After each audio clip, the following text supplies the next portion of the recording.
দিল্লীত গৃহমন্ত্ৰী অমিত শ্বাহৰ সৈতে মুখ্যমন্ত্ৰীৰ গুৰুত্বপূৰ্ণ বৈঠক ৰাজ্যিক বিজেপিৰ সভাপতি ভৱেশ কলিতাও উপস্থিত আছে এই বৈঠকত ৰাজ্যসভাৰ দুখন আসনক লৈ প্ৰাৰ্থিত্ব প্ৰদানক লৈ অনুষ্ঠিত হৈছে এই বৈঠক আজি আনুষ্ঠানিকভাৱে ঘোষণা কৰা হ'ব দুইগৰাকী প্ৰাৰ্থীৰ নাম বৰ্হিৰ ৰাজ্যৰ কোনো প্ৰাৰ্থীৰ নাম নাই চৰ্চাত 10জনীয়া প্ৰাৰ্থী তালিকাৰ প্ৰতিগৰাকীৰ বিষয়ে চলিছে আলোচনা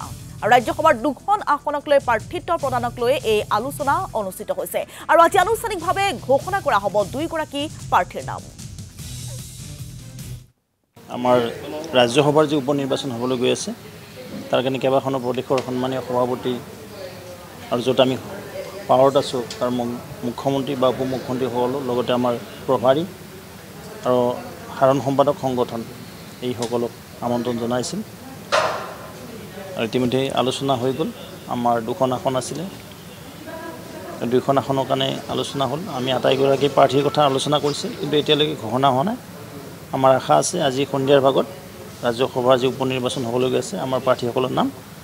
কেন্দ্ৰীয় নেতৃত্বই ঘোষণা কৰিব আটাইকেইজনৰ নাম চৰ্চা হৈছে আলোচনা গোটেইকেইখন হৈছে আৰু গোটেইকেইজনেই ফিটেড তাৰ মাজত দুজনহে দিব লাগিব কুৰ্চি যিহেতু দুখন আসন দুখন